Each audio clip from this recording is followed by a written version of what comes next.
Welcome back, mesdames et bonjour. I'm David Freak, Turley swapping in on the analyst desk alongside my two favorite supports in the entire world, Martin DeFischer Lunga and Mitch Kipo Vorspels. How you guys doing today? I had to pull a pulse on that one. I liked it so much. Guys, we're kicking off the back half of the day with the Battle of the Atlantic here. Cloud9 versus Fnatic, and who would have believed that this is going to be an amazing one. It's a long-standing rivalry here for the last 2 years at the very least. Back in Season 3, these guys fought in the quarterfinals. Fnatic won that one. Good job, Europe. I'll give you that one. Thank you. But now these guys are fighting for control over Group B. C9 sitting 2-0 so far. But if Fnatic wins, they tie for first place. Yeah, who really expected this group to play out the way they did? Yeah. Cloud9, I'm incredibly impressed with them, mostly so because they have been so far at Worlds the only team to actually play around the losing top laner that I've seen and successfully do so. Balls got incredibly far behind, partly due to his own mistakes, but mostly due to the way the team played and just didn't prioritize him at all. I even spoke to Hai a little bit about it. He said, you know what, 75% of that's on me, but I told him, I'll carry you, cross-map him, deep vision, and it worked out for Cloud9. It's what we see in the Cloud9 lane swap, how they put all the farm onto Sneaky. They're fine giving Sneaky a one-on-one lane against the enemy top laner. So we need to see if Fnatic wants to use that for Huni, because yesterday, their performance versus AHQ, I mean, that was sloppy. Especially from Huni up in the top lane. Like, he had a decent start, and suddenly he randomly goes in like 1 versus 2 twice in a row, and he just dies for it. We also need to see what the rest of Fnatic can do, because they've been solid all around. I mean, Feb and Honest have been great in the mid lane. Reckless had a good performance. Him and Yellowstar, they have to be able to at least go even against Sneaky and Elimination, because that's been like the winning lane for Cloud9 so far. Yeah, Fnatic, they just went back to old tendencies. This is the Fnatic that we've seen in spring. You know, just a little bit too aggressive. Didn't work out. Keep going aggressive. Keep going aggressive. Not the crisp, clean gameplay that we've been used to from them in the summer split. So, Fnatic going back to old mistakes, that was actually worrying to see. Yeah. Well, I think you need Fnatic to get kind of kicked in the teeth a little bit before they realize they got to play correctly again, because, I mean, after SKT took them down back at the Midseason Invitational semifinals, well, they dominated all summer long. And then, okay, they had a close matchup against Origin. Their first game looked okay, and then like, oh, we're so good, we're topping the group. Whoops, AHQ's better than we thought. So maybe that's going to help them keep it all in line. But we're going to see what happens as the teams get into the game. But for now, we're going to check out these starting lineups for both teams. On the blue side, representing the North American LCS, is Cloud9 with Balls up in the top lane. Their jungler, Hai, the big shot caller, the MVP of this team, I gotta say. Incarnation, so good this split here in the mid lane. Sneaky on AD carry, one of the best North America's ever had. And Elimination, the man behind Champion Select here, and a great support player in his own right, C9. And of course, on the red side, we have Europe's #1 seed. It is Fnatic. Up in the top lane is Huni. Ray Nova is in the jungle. Febivent, fantastic season so far for him. The mid lane, Reckless as the AD carry. Of course, the captain, Yellowstar, is next to him on support. And Dalo standing behind the team right there as the coach. And this is going to be an interesting battle for me, because both these teams have had incredibly dominant wins where the team loses their Nexus like 23 minutes in. That's how both these teams really started their tournaments here. And we move back a couple of more games, and now you've got a very close match between, when you got to consider now two of the favorites from these two continents. Yeah, crowd's going wild here. Teams are almost already in the lobby, and this pick and ban phase will be very, very interesting to track. Yeah, because we have here a situation where Cloud9, their best picks is not what we normally see banned away. The Tristana for Sneaky has been so important because he's been winning the laning phase, takes that first tower, goes mid lane, and this siege conversation kicks in, and they just take down all these outer territories. Azir and Vega are the two picks we've seen for Incarnation. He's been playing fantastic on both, and they work so well with the Tristana. So we were talking a little bit, okay, what will Fnatic do? Will they try and target ban? Maybe the Tristana away here, will it ban the Vega as we saw yesterday? The problem is they're on the red side, and it's so difficult with these top tier picks as well there. I mean, so many different scenarios can happen. The conclusion that we kind of came to is that Gangplank may get through in this pick and ban if Fnatic allow it to be so, because Riven is a notorious counter. We've actually never seen it being played out, but obviously Huni can master that lane, and there's other champions available, and that would leave an extra ban or an extra pick pressure on Cloud9 side. Yeah, and because Cloud9 in their lane swaps, again, they favor getting farm on Sneaky. So this Gangplank pick, we saw it on day one for them. Balls fell behind. He didn't have much of an impact in the game other than his very good ultis, but it means that if Fnatic lane swaps on C9, they can get Huni ahead with that counter matchup potentially and use that to keep Gangplank down and then again stop this siege comp from happening. Obviously, there are other picks we need to respect. We know Sneaky plays a fantastic Kalista, but if you're forced to pick the Gangplank, that goes over to Reckless. And then later on in the pick and ban, I do think the analyst test made a good point. Febivent is a player that's notorious for just playing these wave clear mid laners, control mages throughout the entirety of Summer Split, and that seems to be a stylistic answer to Cloud9's very rotational heavy game, where at one point in the first 20 minutes they will try to siege mid. And that's the thing, though, is then it comes down to Cloud9's ability to become inventive. And it's actually one of the biggest strengths this team has ever had, and especially for Hai as a shot caller, is this man will never bash his head against the wall doing the same thing that doesn't work over and over again. Instead, Hai finds a way to crack the team open. And sorry to interrupt you. The very cool thing about Hai for C9 is he doesn't even require any attention. In the pick and ban phase, they're the only team who's not early picking a jungler in almost every single rotation if the lease is open. They delay it because the other members are more important than what Hai can pick himself. He's mainly there because he's such a fantastic shot caller, but he's also stepping up as a player. Yeah, and his mentality in terms of shot calling, I was asking him about it earlier when he's sitting ready to get into games. Like, you know, some of these teams, when he was watching the other game that I just played, he was like, yeah, they're waiting for the enemy to make the mistake. I don't like that style. I like to be proactive. I like to get stuff done. And hopefully he brings that to the table, because it'll be interesting.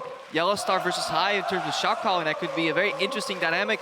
Fnatic, relatively more passive, so they do fall in that category that wait for the others to make a mistake, whereas C9 is looking to be proactive. Well, that's the thing, though, is if you just compare how the teams function on an individual player level, C9 has two big stars as far as individual carry power goes. Incarnation, finally late in the Summer Split, got very good. He's a justifiable mid lane threat here, and Sneaky got back on form as well. But it's always those two players, always those two over and over and over again, whereas Fnatic can reasonably rely on three different players, three different lanes to carry their games through. So even just in a passive sort of farm game, that's actually better for Fnatic, because Huni is likely to be able to make plays on balls. So I think it does come down a bit to Hai to crack that open, get ourselves into the picks and bans, and Fnatic actually not allowing that GP through at all.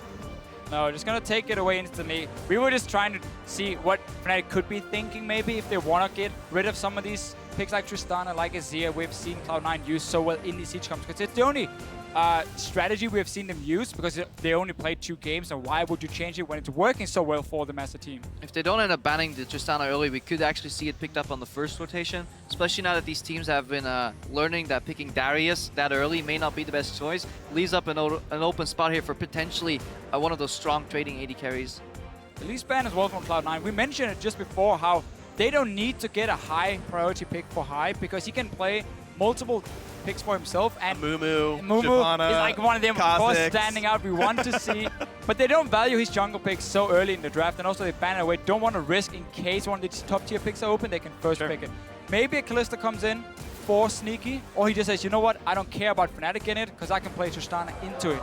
There's the chances of Braum right here. It's one of Elimination's biggest champions, and just getting a big front line for Incarnation and Sneaky in the background. But no, it's Darius actually going to start with the top lane front line. I mean, for all we've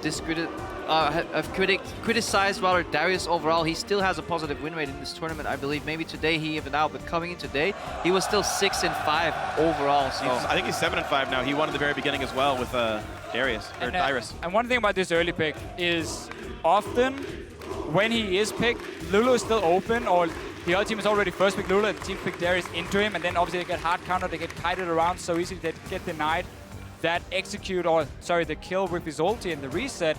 Now Lulu is banned away from C9, so they were setting up for this one, and they're really also saying, Balls, we want to make sure you're on a comfort pick. We don't want to have you just run down the list and then suddenly have a matchup that's not in favor of you.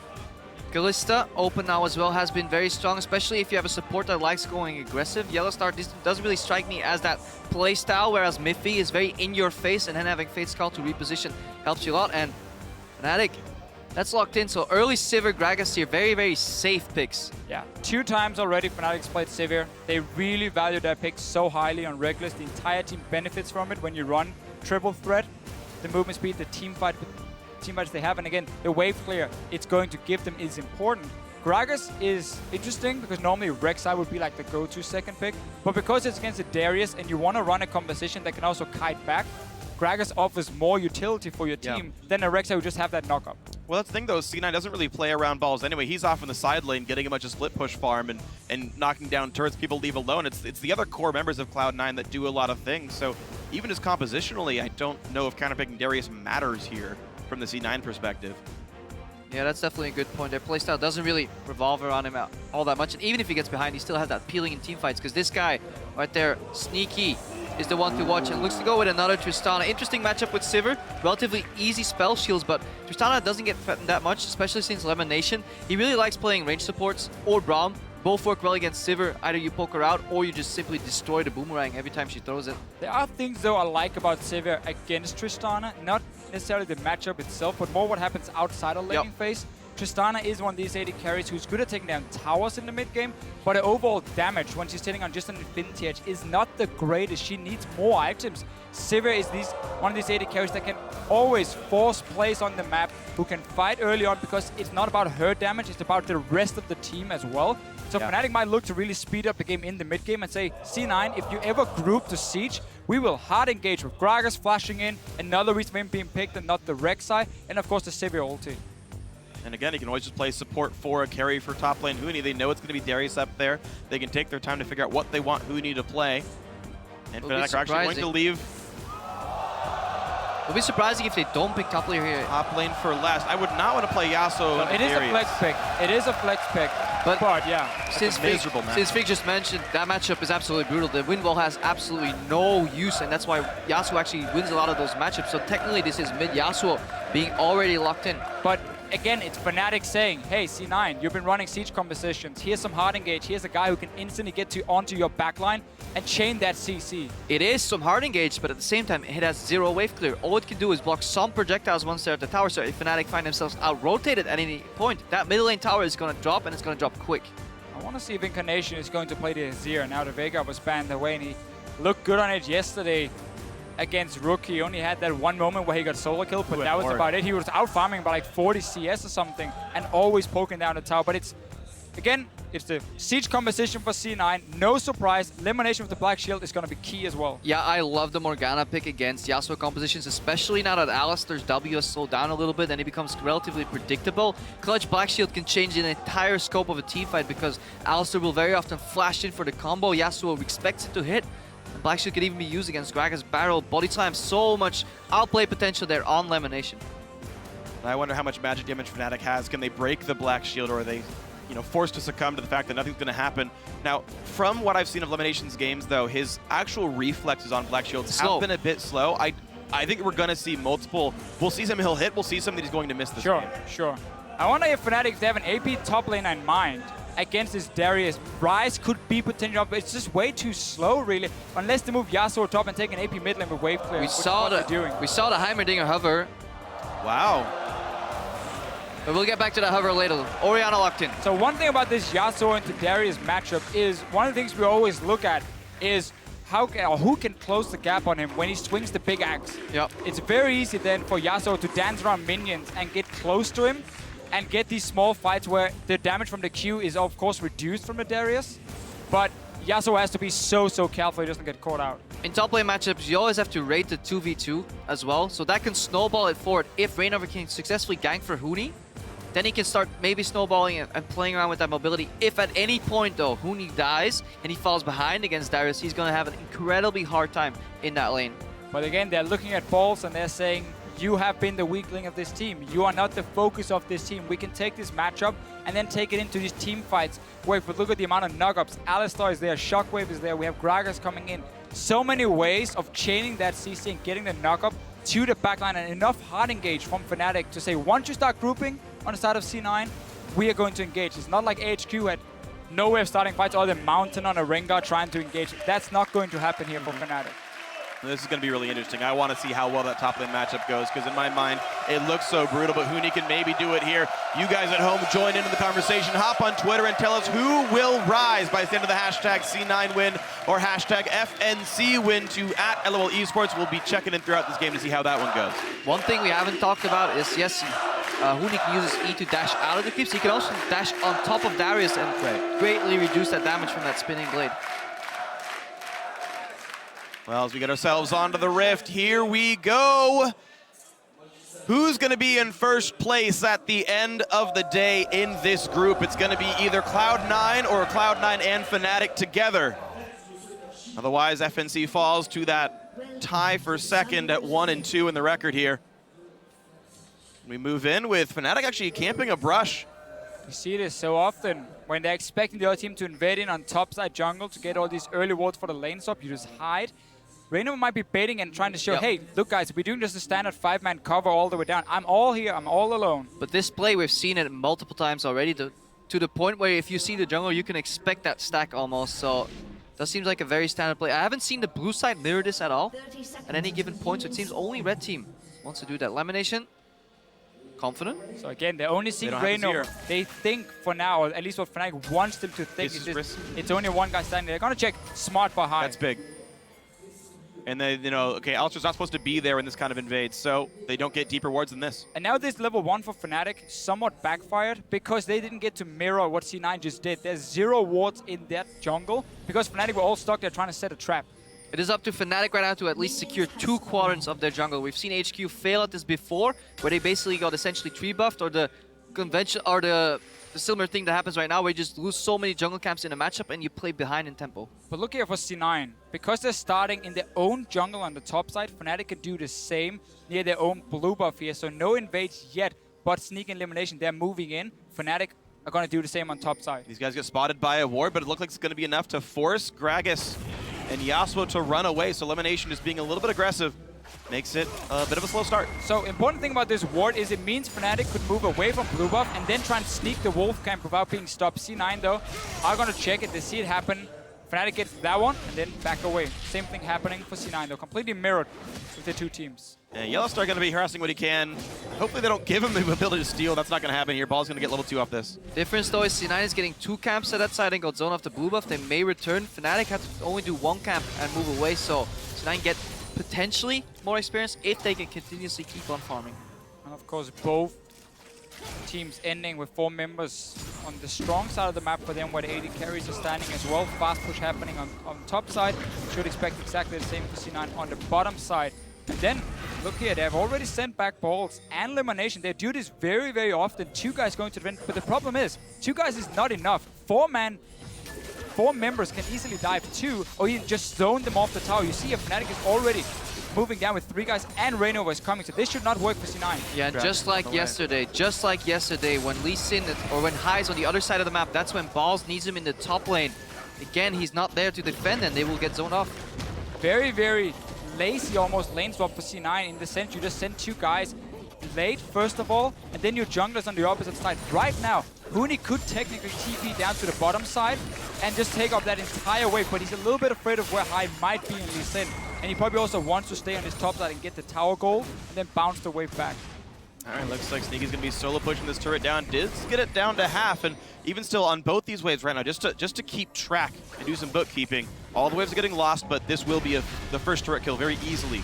Yeah, we've seen similar things play out over in Europe when Giants, for example, would try to defend against this European lane style, even with 3 members, and very often they would get zoned off and lose so much. So right now, Fnatic playing it out perfect. Bounce again here for Huni, so the wave will freeze. He won't be zone off experience, and he can do with that wave whatever he wants. And a key thing is that Reckless, if you notice, he stays close enough to get gold, so he gets enough for a pickaxe when he goes back. The difference normally would be you give all to the AD carry, all to your top laner, and your AD carry only gets the average blade, and he's a lot weaker then compared to now with the pickaxe. Sneaky though, as always, gets solo experience and farm in these lane swaps, so he's going to be stronger than a level 2 Sivir, and C9 has to use it. And this is the funny thing though, is this is one thing that Cloud9 is so good at, is their actual pre-match, like 1v0 preparation. They've essentially timed how long it takes Fnatic to kill this, and they were able to solo push, but elimination already on the wrong spot here. Yellowstar and Huni both going for the fight, then knockup comes through, and a level 1 Morgana forced to flash away. Maybe they didn't quite expect that, but Tristana is far ahead of the Sivir when that matchup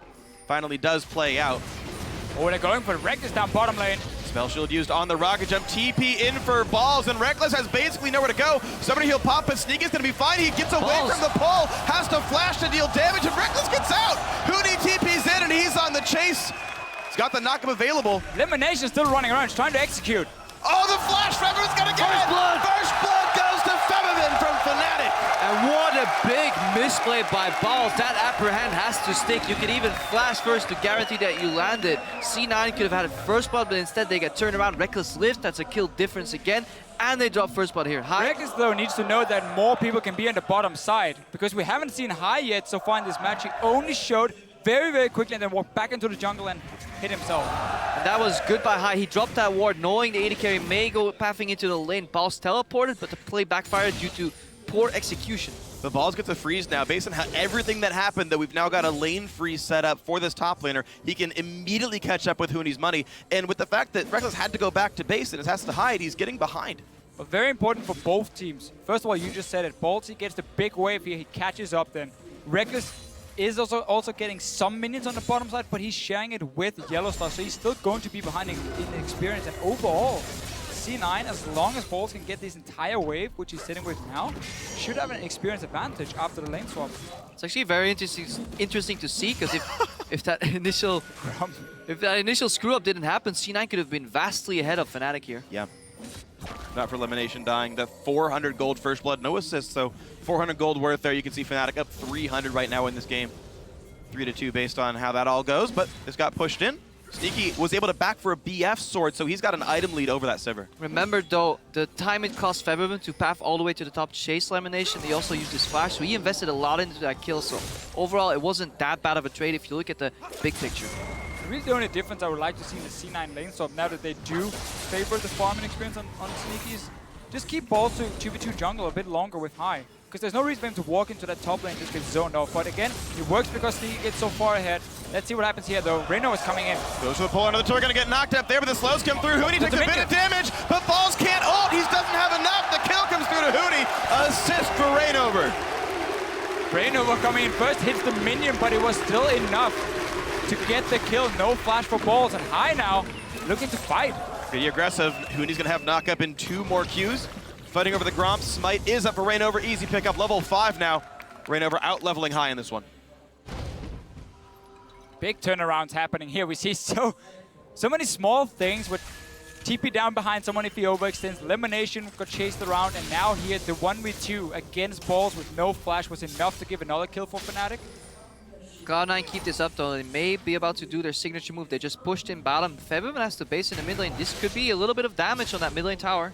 We've crossed 7 minutes, so that debuff that reduces all your attack damage has dropped down. Sneaky's got level 3 explosive charge. This could be some real damage. If they know he's in base, this could be a good push. We need to see Yellowstar also leave this bottom lane. He's sitting and holding hands with Reckless against nothing really, because it's just big waves being pushed against each other. So now he's rotating extremely late compared to elimination, and he's not here to assist Featherman before now.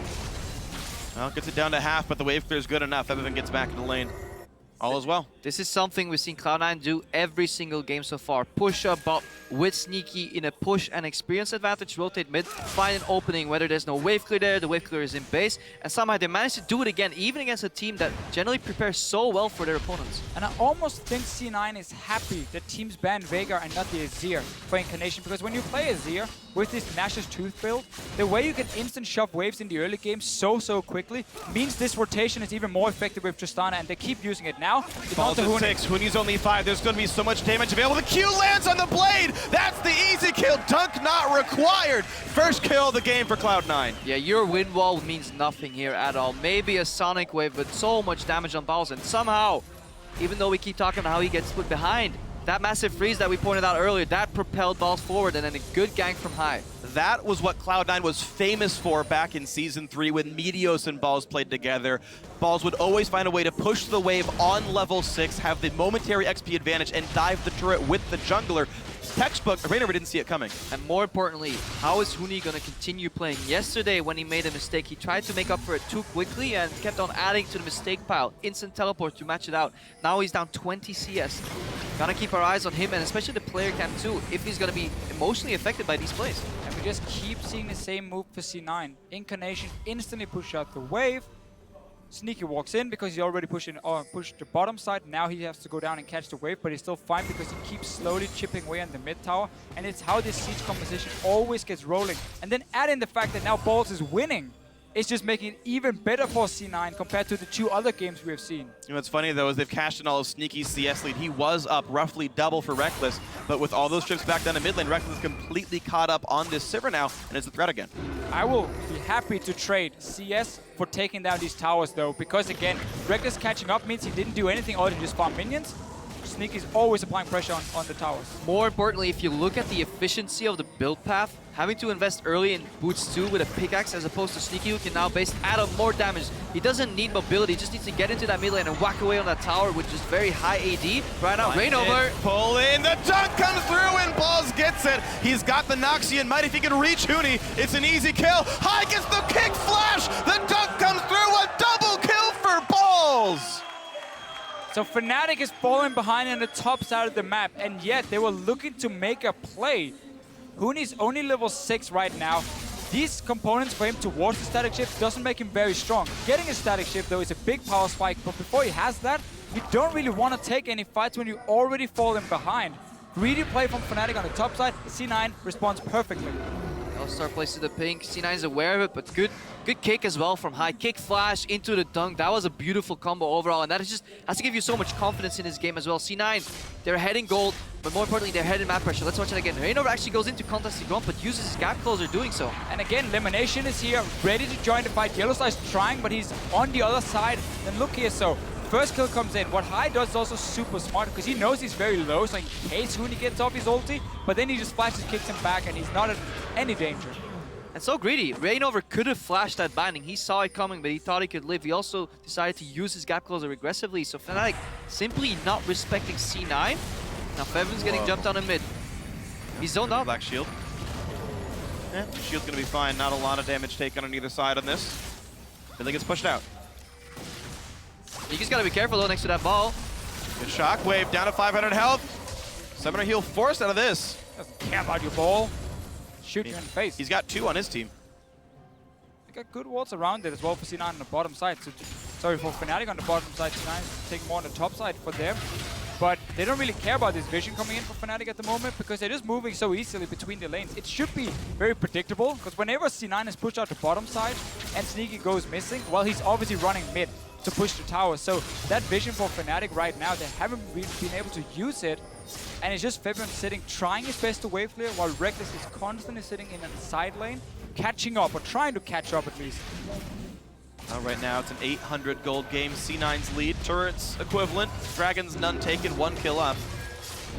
What I do like about this game is that we haven't really seen an early Dragon because it puts you so far behind in lane swap situations. They rather trade the potential time that it took them to do Dragon to hit towers, and they create map pressure, open up the map, then get deep vision, and then easily pick up. This is about the time they come out, can actually start looking to pretty much gate a free Dragon. Hey, we just talked about how Yasuo needs that static shift as the first big spike for him. It is completed for Huni, and instantly Fnatic is saying, okay guys, we have fallen behind on the map. Our mid tower is slowly but surely going down. We might need to force a fight and get this Yasuo into the backline to get him back in the game. C9 can even just trade a Dragon for mid tower here, even though it's already low. It could be a favorable trade. They could leave Balls in the top lane and get teleport advantage, but they opt to fight. Well, this is going to be a bit tricky. Well, Fnatic is on the wrong side right now, so if C9 just stays mid, they will get the tower for free, and there's nothing Fnatic can do. So they're getting the both of both worlds, honestly, here. They stop the Dragon, get the tower, and again, Fnatic is not getting the fight. Huni is just so far behind. This should be their Dragon now. With that mid turret up, they have perennial control over this lane. Yeah. They get ahead in terms of pressure though. They do have teleport advantage. So Fnatic have been known for having fantastic teleports earlier in the season when they were just playing smarter, quicker, and better than the other teams. But right now, C9 seem to have their number. 1700 gold lead, 2 turrets to 1, 1 Dragon to 0. Cloud9 got to have their cake and eat it too. Mid got pushed and they got that Dragon. As you mentioned, they did cash in the summoner teleport from Ball. So, yeah, if I could teleport for a turret and a Dragon, I'd hit that on cooldown. Every single time. They're already down towards the bottom side. That's always the beautiful thing about Tristana Azir. They're never really going to stop pushing your towers. They're just going to look for the next one. And they're going for it. The wave is Reckless at the moment. Peppermint is stuck in mid lane because C9 is always pushing minions faster. All 5 are here, and this reinforcements are slowly walking in. Huni is still pushing the top lane out, but bot lane tier 2 will already fall out of this one. Yesterday, C9 played Azir Tristana and Balls was behind on his top lane champion, and he kind of didn't do much in the early game, but still worked later in the game. Now Balls is actually ahead, so these should be some very destructive team fights for Cloud9 later on, especially once we start approaching Baron timing. Those baits will be punished very, very hard. There's a small benefit here for C9 after that bottom lane tier 2 turret goes down. Their outer is still up, which means C9 can actually push the wave even farther, and often reduces the chance for Reckless to actually kill that outer turret as a trade for something else. C9's ability to push top lane with their AD carry is actually here. We're only 15 minutes in. They've Yeah. already taken out 3 towers. Top lane tier 1 is still alive. And Fnatic has barely been able to do anything in a response because they're always just trying to catch up. Keep highlighting how fast C9 can push the waves and then rotate before Fnatic can even react. And unless we see that hard engage 5 versus 5, Fnatic won't be able to stop this push from happening. C9 are punishing Fnatic here for opting so much power into the team fight. Just picking that Sivir early, just picking it for the team, really hasn't done anything in this matchup. Sacrifice some farm to get Huni ahead. Huni then misplayed Garkar. How does Fnatic really answer this? They need to force a favorable team fight with a good shockwave somewhere, but I don't think C9 will let that happen. I think you have to sacrifice your top tower and just hard engage in these 3 guys down the bottom side with teleport. TP advantage. And just try and get that fight and the tower. He's TPing in now behind them, so they're going for it. Flash engage comes in, Black Shield onto Sneaky. High can disengage someone with the kick, flashes in, and binds on different people. High's the first kill though, goes to Reckless. Hooney's on the chase, Sneaky has to flash away. A 1-0 so far, Fnatic. Top lane outer should be going down, but the flash engage, holy cow! Hooney gets it by himself. And that was the play to make for Fnatic because you're just slowly losing, but you had that TP advantage you guys highlighted earlier. Yes, the tower will go down, but you get the bot tower as well and 2 kills. Yellowstar, though, for some reason, just died. In the wrong spot, didn't pop his ulti. Again, this is similar to yesterday. C9 was making a losing play, but then somehow Incarnation shows up and gets 2 kills. Right now, he's zoning up 3 members, keeping 4 of them busy. Balls is walking away at the top tower.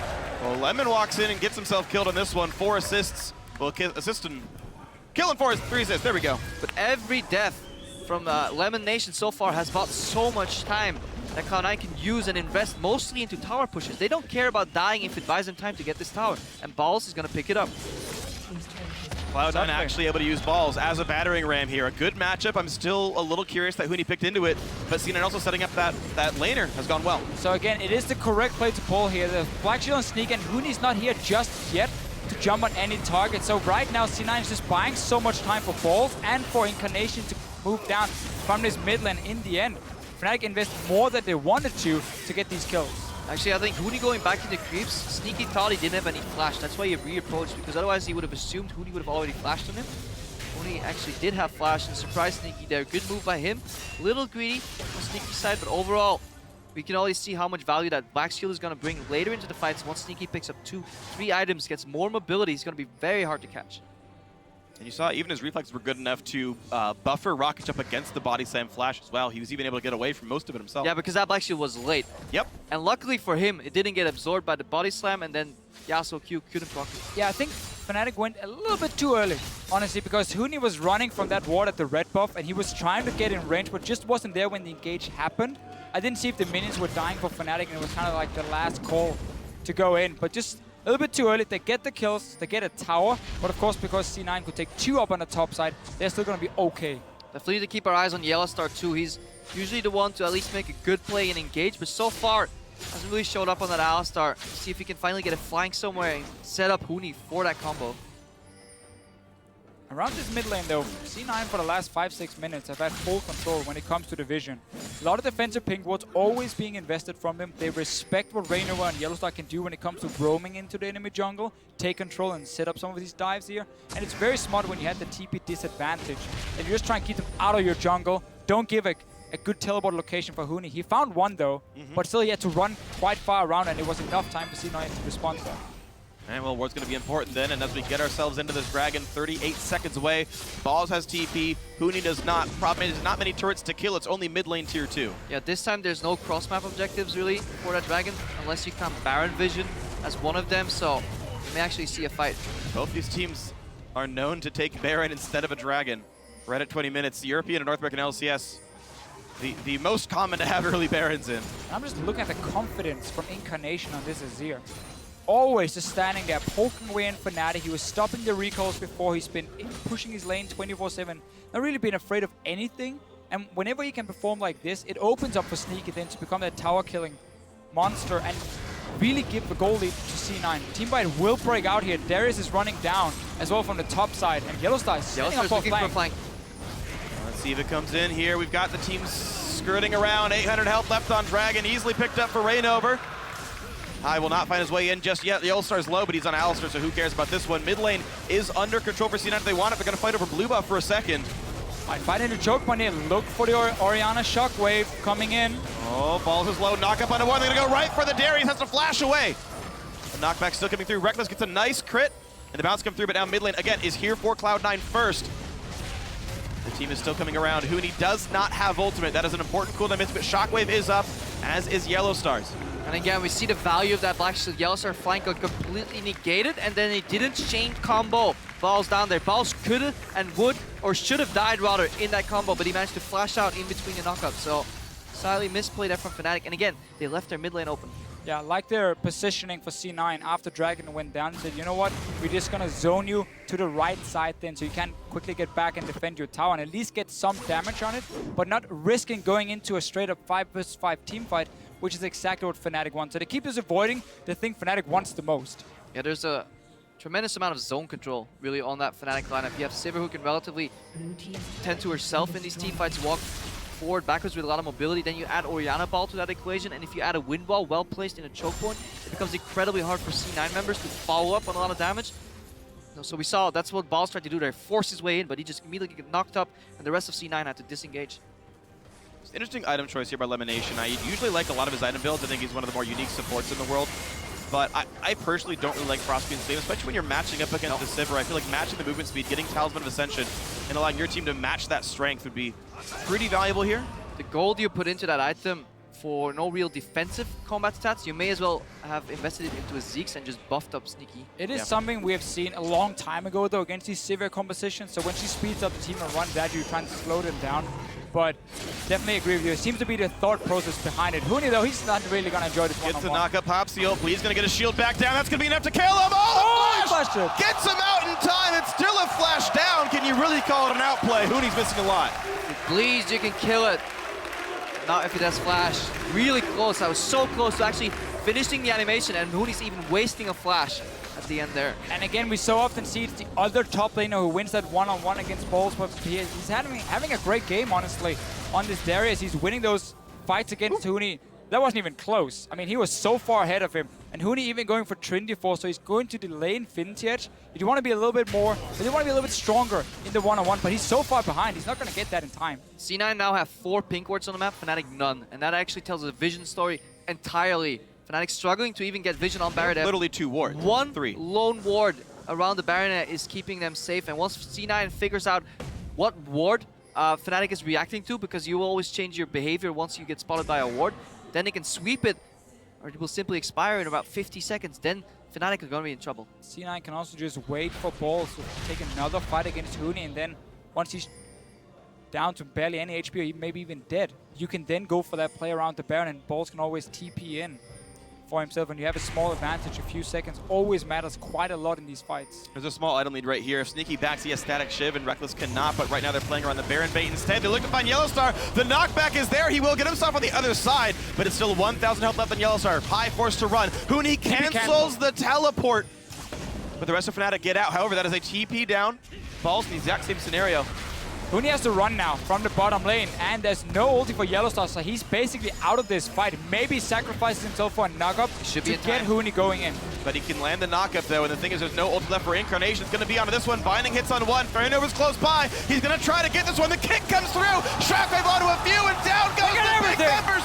But Incarnation took the Baron. Reckless on the chase, though, picking up a lot. Only one survivor. It's Lemonation. Is he going to buy more time? I mean, it's a 1v4. He's going to die.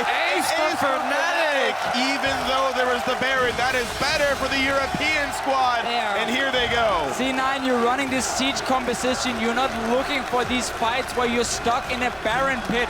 We saw the engage come in, Shockwave, Rainova as well, and suddenly it sets up Huni. And C9 are just stuck there. They cannot kite with the composition suddenly because they're at the Baron, and that was not the play they were looking for. Yeah, the initial play was fantastic. Bait and try to punish the support.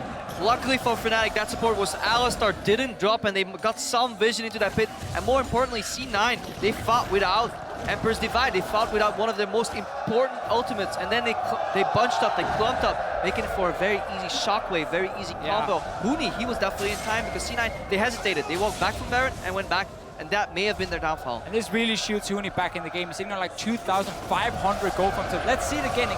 You have this siege composition. You want to kite back, but you're stuck in the Baron pit. Sneaky especially. Shockwave pulls him back in. That was a fantastic. Everyone dropped. Febiven, we so rarely talk about him, but every single game he plays, he's just consistently so good. And he's always that backbone for Fnatic. Even him walking into the bind there was exactly what was necessary because C9 didn't have the time or just the audacity to turn and focus him because he would not drop there. Then his ball was perfectly placed for that shockwave, even denying the rocket jump from Tristana there, and he really carried that fight. Huni came in the end. All he had to do was press hard to pick up a couple kills, but Fnatic pulling the trigger. And he gets the Trinity Force now for himself. What I did like about it for him is he never really had 1,550 gold to go back and use, so he had this cheaper components of the Trinity Force. It is ready. Another fight is going to break out though. Black Shield's down now. They break the Black Shield. Yes, they do. And off on the side is High. He's taking so much damage. Ball's low as well. Team's disengaging back and forth, but Huni gets the knock, but he kills off one. He kills off two. Fnatic completely in control here of a 1,000 gold lead. They grow it to 2, and they grow for Dragon number 2. Huni Houdini makes Lamination, and balls disappear instantly. So far behind in the early game, but this time Fnatic can get him back into the game, and now we can start carrying. And he's going to keep carrying. 5, 2, and 5. Everything's going well now for Fnatic. That one bad Baron call opened the game back up, and Fnatic said, thank you very much, kicked the door down, and now they're setting up shop. C9 even had that mid tower they could have gone for instead. Like, it wasn't like there was nothing else to do on the map than go Baron before. We're going to see another fight though. Elimination of Black Shield onto Bolt, but not really the right target. Yeah, you can't Black Shield. Yeah, even though you prevent the combo, Balls is going to drop. Balside should have instantly flashed out. Look where Sneaky is. In a lot of winning fights for Cloud9, Sneaky is always positioning at the edge, continuously dealing damage. This time he is zoned. He didn't hit a single target in that fight. So overall, C9, they were not on the same page. With this build here from Huni, again, as we just highlighted before, some of the cheaper components, so he kept being okay, at least, even though he was behind. Now he got that massive boost from some of the kills we've seen the last few minutes, so he's really getting towards his late game, where of course this Yasuo is going to be absolutely insane. And the same we can say for Febiven. Just sitting in that mid lane, going even at first with Incarnation and Farm, but the shockwaves in the team fights, they're going to be key in the future for Fnatic, and he's obviously already sitting on 3 items as well. Yeah, both these mid laners actually scale fantastically. Two of the best scaling mid laners in the game, in my opinion. So going late game, it is still anybody's game because later on Azir can turn and fight around, but the same way Orianna can. And being 2 of the best mid lane players here at the World Championships so far, both Incarnation and Febiven had great games all across the board. Oh, dear Lord. Elimination. Black shields himself to survive, but he's gone, just out of range. 2 ults popped. Barely made it out of that one. Barely. Oof. Fight was explosive. All right, well, Fnatic get turret number 5. They've equalized this score for themselves. By all rights, this team is now winning here. And again, it is a 3-threat composition. They've got very big tanks in the front line, a full tank Gragas plus an Alistar. C9 can't hope to compete with that. Yeah, this is the style we're used to seeing from Fnatic. Triple threat consistently, similar to Origin, both European teams here. Really like playing that style, having a disengage or at least appealing support on the Alistar. Very often favors Alistar. Used to play some Janna too, just to keep people alive there. It does have some weaknesses if it falls behind too early, but there's always a comeback potential, especially with Baron, because it's so valuable for all these carries. Well, baited all C9 in, and Fnatic felt good about this one. So 4,000 gold now puts Fnatic squarely in the lead as we crest 30 minutes into this one. A Righteous Glory now done on Yellowstar plus Distortion Boots, so a lot of flash combos, a lot of engage potential here for Fnatic. Of course, many of these members can set up for Huni's ultimates. And that's where these siege compositions really start falling apart, when they can never get to groups safely because there now are so many ways for Fnatic to start the fight. C9 then has to opt into basically what's gonna have to be the perfect team fight for them. The Black Shield for elimination has to be either Sneaky or Incarnation, whoever gets comboed from Fnatic, but there's enough AoE explosions to hit both of them. Especially later on in the game, these fights don't happen that very often, so everybody has flash avail, and on Fnatic's side that means flash combo, flash body slam, Huni carry over the knock up with his flash too, so many dashes and just flashes that C9 has to worry for, and they only have 1 Black Shield. And of course C9 knows it's going to be all about team fights, so I quite like that Balls in this game went for Randuin's Omen instead of the Dead Man's Plate, because you want that reduced damage on the crit, obviously reduced attack speed as well for both the Yasuo and for the Sivir. So at least he's also building just to be a frontline tank right now. The problem is just that Fnatic is always going to look to get to the back line instead of him.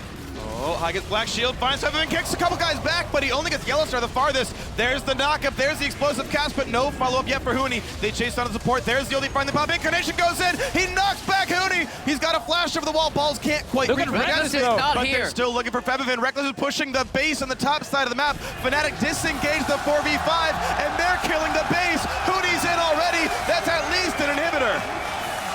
C9, they saw that Reckless were pushing. They thought to themselves, we can get a 5 versus 4 team fight. High went in, but I think he kicked back Yellow Star, and they simply couldn't lock down the rest of the members. Yeah, there was no way to produce those resets that Sneaky needed to clean up this fight and potentially then later on trade inhibitors right now. Yeah, High goes in, yes, but he selects 2 out of the squishy, like 2 of the non-squishy members of Fnatic. They have 3 threats, but they have 2 tanks, and those 2 tanks were peeling in the front. Nobody was threatening Featherman, even though he was out of mana at all. They walk backwards, teleport top, take a free inhibitor, and now Fnatic can easily control the game. Let's see, Baron has spawned, and C9 is already here trying to clear away the vision from Fnatic, but they spot it at the same time, so they're gonna be here and ready to fight. Not a lot of flashes though on their Huni side. has a flank to look at the top left. Damage, 3,000 health. Here comes a team, massive knockup. Oh dear lord, that's gonna be brutal. Blue team does pick up the Baron. The kills are trading. Balls does so much damage. A spell shield from Reckless. He gets crit. Here goes Sneaky. The ult is Incarnation gets it. 2 deaths versus 3. Cloud9 come out ahead.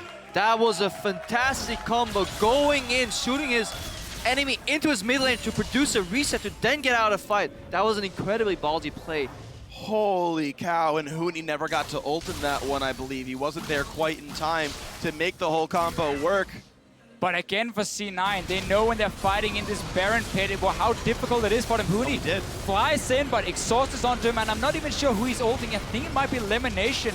So there's not enough damage on the correct targets. And in the end, Balls gets that first ulti off. He gets the second one. Sneaky knows, okay, I need to get Reckless down or at least close to someone else. Incarnation says, thank you very much. Picks up that kill. What actually happened there, Huni pulled the trigger too early. Alistar W also procs a potential knockup target for the Yasuo ultimate, but later on you obviously want to chain the ulti on a triple Q. That's what Yellowstar was looking for. He eventually knocked up multiple people, but Huni procced it too early on the W already, and that actually meant that he only got the support and later on just didn't do any damage. One small thing about the mechanics of that ultimate is it does give you a small grace period to get additional targets, actually. I didn't watch closely enough to see if that happened there, but there is, sometimes you can get multiple even if you ult early. I really just want to highlight, with these 2 teams, the calls that are being made in this game, how insanely hard they are to pull off when you're sitting in the heat of the moment, where Reckless is pushing down on the, at the top side, and Fnatic is saying, you know what, we can buy time for you, and C9 is saying, you know, we can engage, we can look for that pick, and now after, C9 rushing to that Baron saying, this is the call we need to make to get back in the game. And there's so many insane calls, and they're so risky, a lot of them, but they're working so far at least. And it also tells you that shot calling just trumps individual play. A lot of these teams coming into Worlds with very highly mechanically gifted players, proficient, you know, in terms of ranking, solo queue, so skilled at the raw elements of the game, but then they fall apart when it comes to macro play. And C9, they've shown before what they can do in the map. Yellowstar now leading Fnatic through some really good rotations, getting an inhibitor right there, almost stealing that Baron too. Infinity Edge now done for Huni, so now all that's left to do is build tanky to keep this man alive. Of course, on the other side, if you kind of start counting hard carries, Elimination finally has a Zeke's Harbinger done. Problem is, this Morgana is dying very quickly, and she can't buff Tristana very much if she's dead, so that is one thing to actually be a bit concerned about, is Elimination's 5 deaths is a worrying trend for C9. And it does put Sneaky on 90% crit in these fights. That is If he gets it. If he gets it, which he can get easily. Zeke's Harbinger actually allows you to focus frontline for a little while. Once you engage, you can jump in aggressively because there's not a single person, maybe Featherman, that can actually outrate you once you jump in with that 90% crit. Gonna be something to watch then if Sneaky can have the auto attack uptime to kill whatever he wants. Blue Elixir picked up for Elimination, so he's gonna have some more damage in team fights. And a little bit of ability power for the Black Shield. Bottom lane is the target here, even though Cloud9 is a team that had killed the Baron off. They're still the defensive ones here. Also, a lot of winning fights for Fnatic did come from flanks, and as C9 pulls back into their base, it's incredibly hard for Fnatic to make that happen. So that could be something they have to look out for, that they don't over-engage, because it's incredibly easy to play Morgana when all the enemies are in front of you. It makes Black Shield life a lot easier compared to having to watch multiple flanks, potential flash scenarios, just add so many variables to the equation. Still have to highlight though with this build from Elimination, it requires him to sit very far back to stay alive. You mentioned yourself just before here how he cannot be in the front because he needs to buff up Sneaky.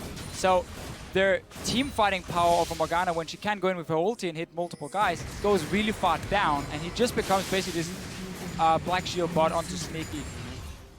With his positioning so far, it's not been working because he has been caught out so many times. And Fnatic honestly look for him as well because the Black Shield always goes on to one of the carries. So you aim instead for the Lee Sin, you aim maybe for the Morgana and take them down first. One Black Shield every 9 seconds. Black Shield can last up to 5 seconds, so that Black Shield buff could be very efficient for C9 here. Yeah, good coding on that Black Shield bot. We'll see if it holds up. Maybe Fnatic can decompile elimination and it gets a lot worse. Right now, Cloud9 trying to hold equal. Still a 4,000 gold difference. Means less over time, but we're still at a tricky part of this game. And there is an open inhibitor now Fnatic can go towards and take that 5-on-5 teamfight around it. Don't have to deal with the towers, but of course you always have to respect the fact that, first of all, running back to the fountain and healing back up means you can rejoin a fight. And also with these turrets near the Nexus around it, it becomes very difficult to over-chase, which, funny enough, is what Fnatic's composition likes to do. Jump into that backline, get very deep inside the enemy base, and that can be tricky. So C9 should be able to hold this defense for 2 more minutes, and Fnatic might just say, guys, let's wait for Baron, let's play a little bit safe, and then we can maybe bait a fight around that area. As impressive as the out rotation was for that inhibitor up top, they didn't really get too much value out of it. A couple outer towers fell that could have fallen otherwise too. The game is pretty even right now.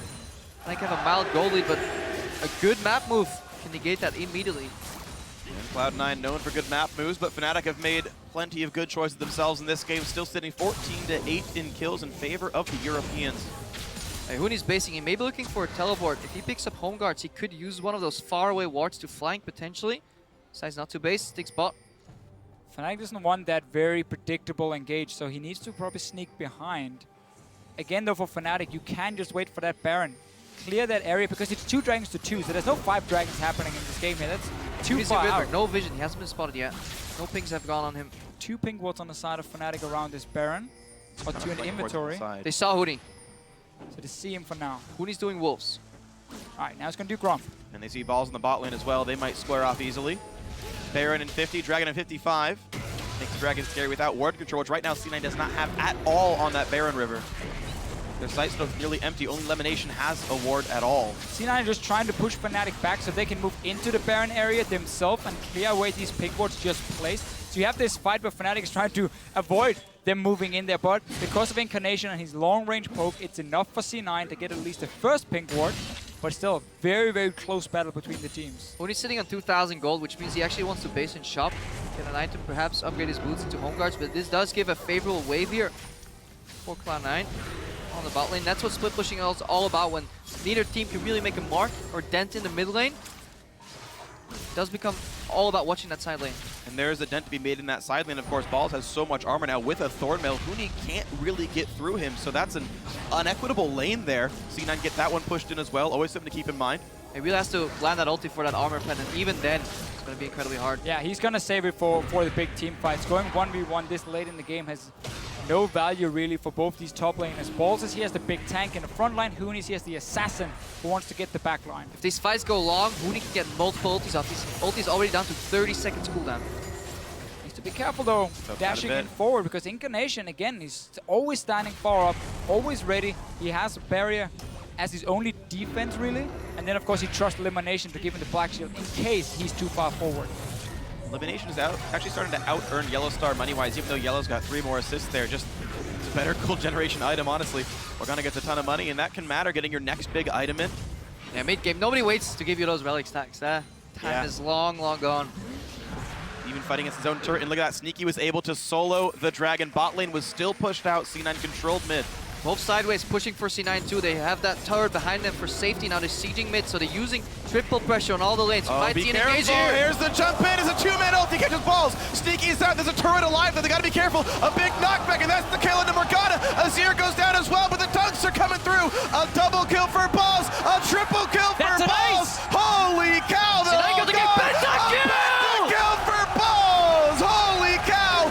That's why team's been picking Darius. Cloud9 have 3 members alive. And what an aggressive use of Flash ulti there for Incarnation. He knew he would drop in the fight, but he would generate so much damage for resets on both Sneaky and Balls. And it means they might win the game right now. Look at the respawn timers. 30 seconds. Would you believe it? This is the group where 3 teams could have taken first place, but it's Cloud9 who did it. The 4th that no one counted in. The 7th place North American LCS team. The Cinderella story is still alive. They are undefeated in the World Championship. And Cloud9 are 3-0.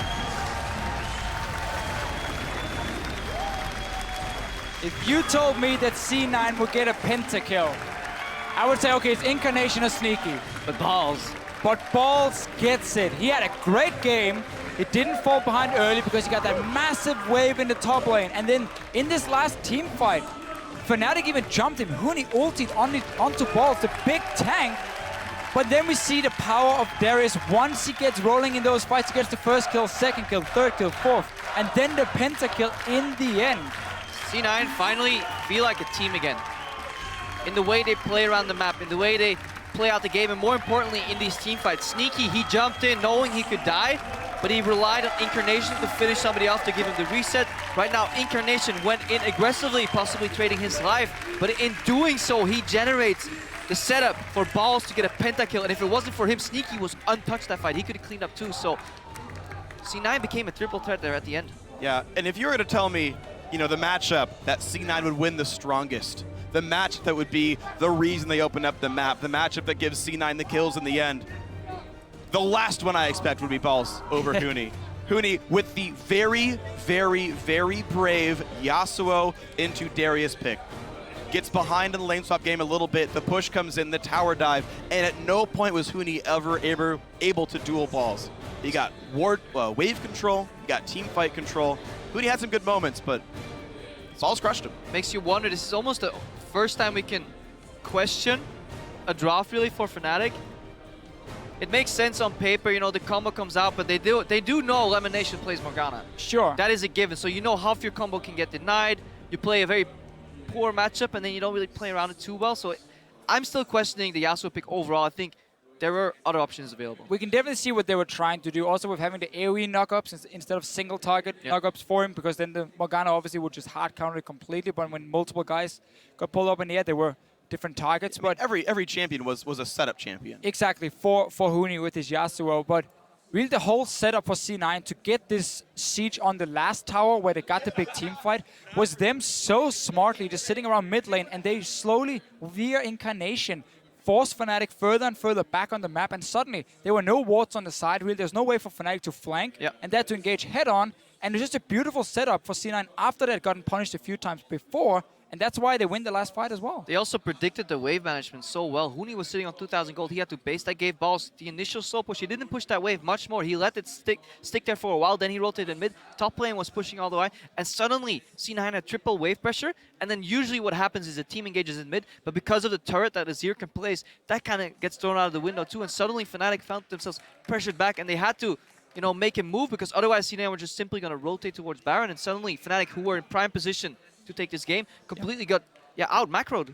Yeah, and I love items. I want to talk about Balls some more, but his item choices in particular. The Randuin's Omen pick, of course, is good in the matchup. But the thing is, the way these comps were lined up here, right? Huni and Febiven are hitting the Wombo combo. They're hitting whatever they can. So Febiven's never really trying to put dedicated damage onto this Darius, who's stacked up 300 armor. Randuin's Omen, Thornmail, Ninja Tabby, some bonus health, and all that. And this guy's not going to die in a team fight. As soon as that first kill comes through, bing, Noxian Might plus 175 attack damage, 5 bleed stacks on every basic attack, reset, auto attack, reset, and he gets to kill absolutely everybody. And that's, as much as we are kind of questioning why are people picking Darius, this was finally the example of what Darius does. Yeah, but really here for Fnatic, their composition won these big team fights. They had 2 team fights at the end of the game, the one at Baron and now the one in mid lane, and both of them didn't result in a win. Even when they lost the Baron, I think C9 had Incarnation full HP, and even Sneaky was there to win that fight for them.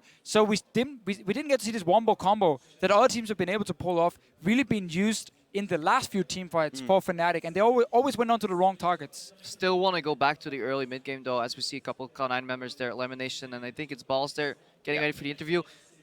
So far, every single game Cloud9 has played at Worlds, they've used this strategy where they push up bot lane, rotate sneaky mid on Tristana, I believe, every single game. Every single game so far. Then turret pressure. They trade objectives wherever, even farm to get turret pressure. They open up the map, and then with really good vision control, they start controlling it. Teams will need to start changing their ban patterns against Cloud9, maybe get rid of the Tristana, and more importantly, look for those plays. I'm looking at the Azir even, because that's the one that sets up the wave every time, and then Tristana comes in and pushes the tower. All right, well, a good game for Cloud9. You've heard us talk about it, but for a Rift side look at C9's perfect run in the week, gonna throw it down the Shocks at the interview lounge.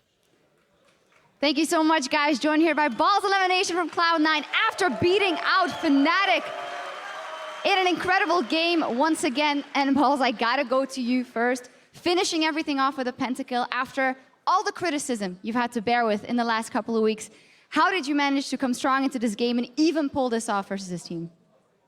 Well, all that Diamond 2 practice. I don't know. My team trusted me, and I accepted all that criticism and took it to heart. I just kept practicing and finally showed. Lemon, can you say a little bit more about that, about the team? Because indeed, we never heard the team coming out with anything negative because you were all one united front behind Balls. Yeah, I mean, I think Balls has played more solo queue than any other player that's been at Worlds. Like, he's been fucking spamming it so much, so yeah, it's good. Yeah, it definitely has. Let's talk a bit more about the game, and just in a series of games, you guys have looked absolutely incredible. What was the key to this one? Fnatic came out with quite a risky draft. Did you immediately have it in your head, we need to capitalize on this one?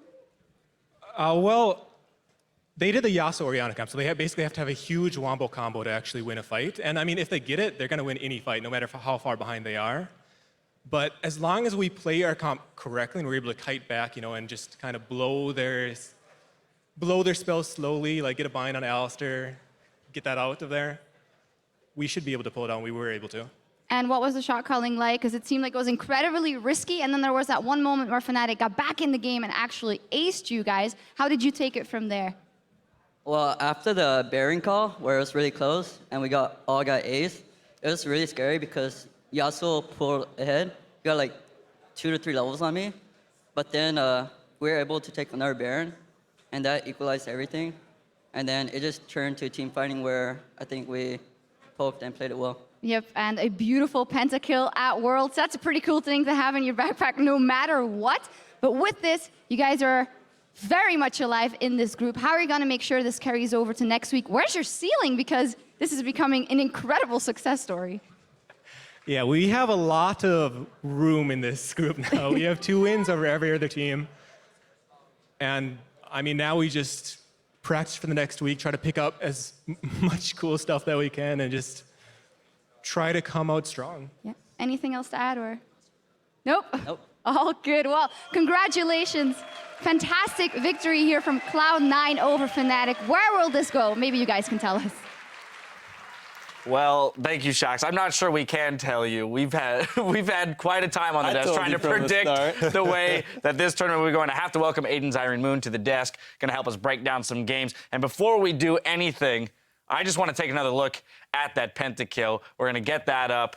What a fantastic way to close out the game. Such a high-intensity game. Crumbs, yeah, so the way Fnatic wants to play this composition is using all their engage spells on the priority targets. That is Azir and Tristana. This is the main damage of the team composition. You cannot win a fight if you don't use it on these champions. So what they do is they go for a wombo with the Alistar flash pulling, but it hits only Darius, and the sneaky's too far for the follow-up. He flashes out immediately, and now the Azir wall is really the key for all this.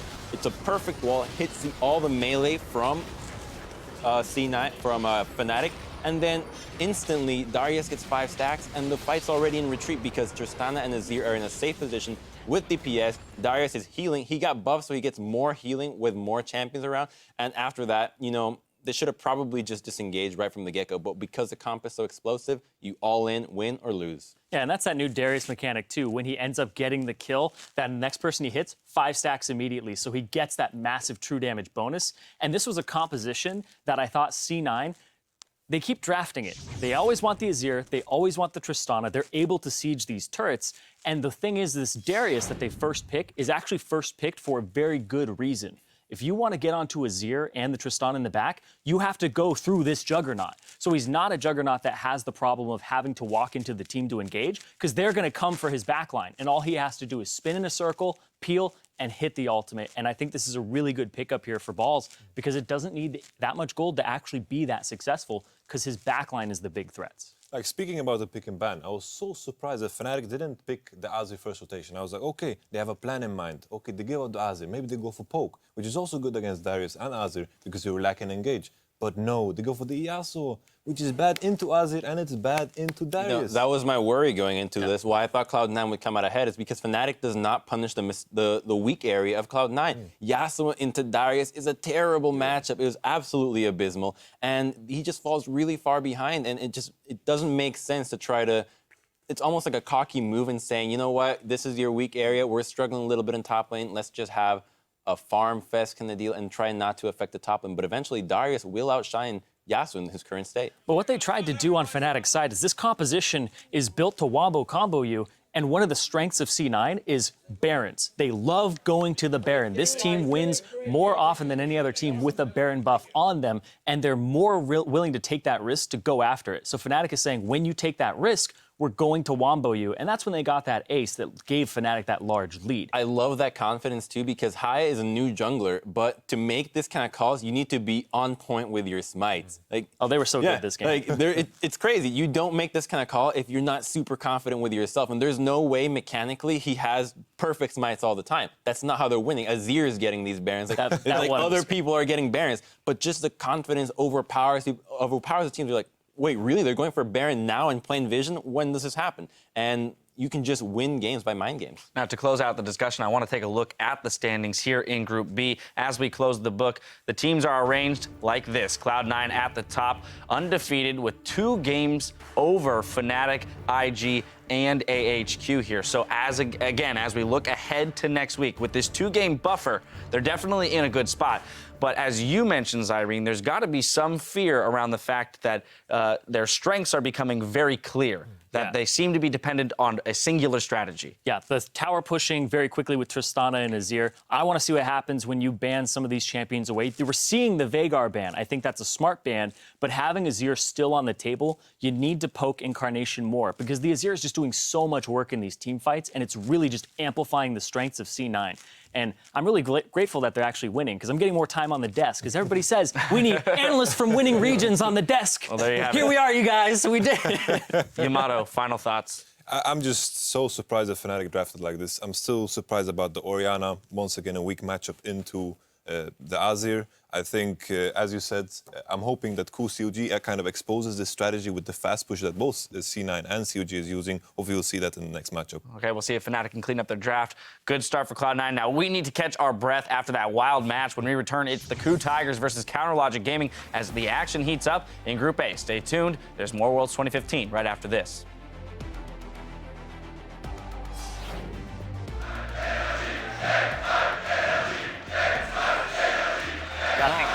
Save my energy. Yeah, they're eating those Take energy. my energy. Save my energy. Save my energy. It's an easy kill. High gets the kick flash. The dunk comes through. A double kill for Balls. Cache et le Nashor qui n'est pas pris. C'est Incarnation qui récupère ce Nashor. Mais tous les Cloud9 vont tomber dans ce fight. Eyes on them, eyes on them. Listen. Eyes on them, I just on them. Can I cap? Yeah, I'm here. He's on. Joining them. Balls does so much damage. A spell shield from Reckless. He gets crit. Here goes Sneaky. The ult is hard right Incarnation gets it. C'est l'Ostar, il est tout seul. Reckless et l'Ostar. Les Cloud9 implosent et Fnatic noir. The Cinderella story is still alive. They are undefeated in the World Championship.